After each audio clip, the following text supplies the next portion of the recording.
Welcome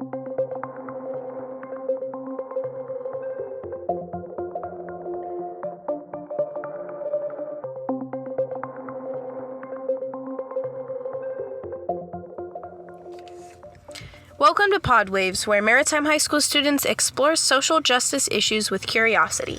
I'm Giselle. I'm Savanna. And I'm Solace. Today, we will be investigating the social and economical impacts of climate change. A special thank you to our sponsors, Maritime PTSA and Highland Schools Foundation, which we will talk about more in a bit. Let's dive in.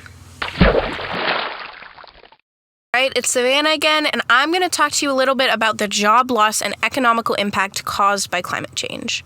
So job impact of outdoor laborers because of exposure to extreme heat can lead to heat stroke and dehydration, as well as cardiovascular, respiratory, and cerebrovascular disease.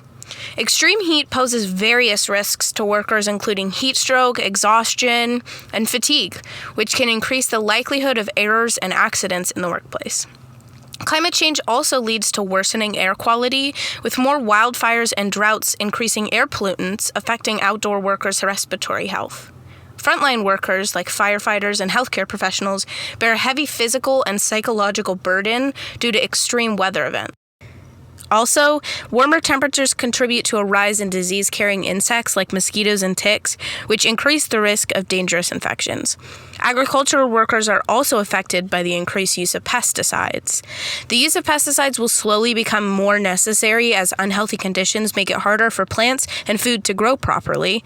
Because of this, our food, our environment, and our workers will suffer because of the possibility of necessary use of pesticides. That's awful. The World Economic Forum shows that by 2030, up to 3.8% of total working hours could be lost because of climate-induced high temperatures. That's the equivalent of 136 million full-time jobs and economic losses of $2,400 billion. Poor air quality will also cause job loss because many jobs will not spend their money on proper PPE for their workers. That's a whole nother social justice issue, but that's for another episode. Productivity decreases when temperatures rise above 71 degrees Fahrenheit, and the World Economic Forum expects to see an increase to 91 degrees Fahrenheit in the next couple of years. Extreme weather events like floods, droughts, wildfires, and hurricanes will result in job losses as they damage business assets, transport routes, and industrial and agricultural infrastructure, according to the International Labor Organization. A study done by AON, a risk consulting firm, shows climate change-related events cost the global economy $313 billion in 2022, exceeding the 21st century average by 4%.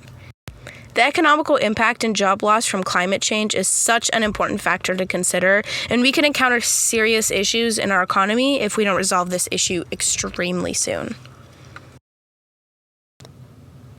Hello, I'm Giselle, and I'm going to be talking to you about natural disasters caused by climate change. Increased evaporation of water vapor from rising temperatures fuels the development of powerful storms, and tropical storms experience higher wind speeds due to those warming ocean surfaces.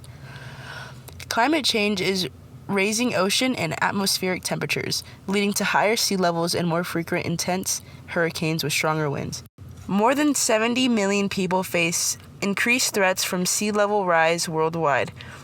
That is an insane amount of home loss for families all around the country, all caused by climate change. How terrible is that? The same study shows that climate change is responsible for 70% of sea level rise since 1970, approaching 100% as time goes on. That is shockingly high statistics, and just goes to show that without change, our environment will continue to suffer from natural disasters caused by climate change. We need to fix this issue ASAP.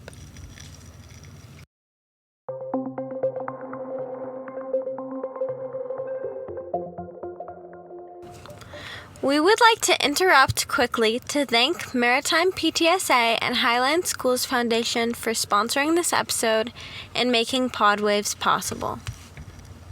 The Excel Grants program, mics, supplies, snacks, recording studio, and Soundtrap for Education are what made this PodWAVES episode possible. Thank you again to our sponsors, and now let's get back into the episode.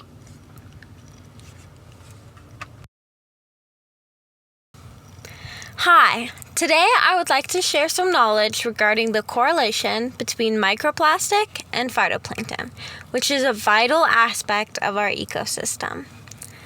When zooplankton feed on phytoplankton, they also mistakenly ingest microplastics that are too tiny for them to digest. The microplastics interfere with their digestive system and give them a false sense of feeling full, which leads to their inability to consume enough food to sustain themselves. This leads to the unfortunate death of these small creatures. Due to the excessive amount of microplastics in the water, a significant number of zooplankton are dying, which is a massive problem for the ecosystem. The number of zooplankton deaths is so high that it has a direct impact on the environment, releasing a large amount of carbon dioxide, which contributes to global warming. Carbon dioxide forms a barrier-like structure around the Earth that allows heat to pass through but not to escape, leading to rising temperatures and climate change. It's evident that we need to take prompt action to address this issue by decreasing the amount of plastic waste in our oceans and protecting our ecosystem's delicate balance. To conclude, there are so many reasons we need to take action on climate change: microplastics and how they affect our ecosystems, natural disasters caused by climate change, and the negative impacts to our economy. You can help by donating to the Environmental Defense Fund, which is a global nonprofit organization tackling climate change. If you don't want to donate financially, you can also donate your time in your community. Throw an event, write a report, or just casually tell your friends and family about the impacts of climate change and spread knowledge. Even just being aware is better than being oblivious. Even though it seems obvious, and I'm sure you've heard it before, reduce, reuse, and recycle. Thank you for tuning in to this episode of PodWAVES. See you next time.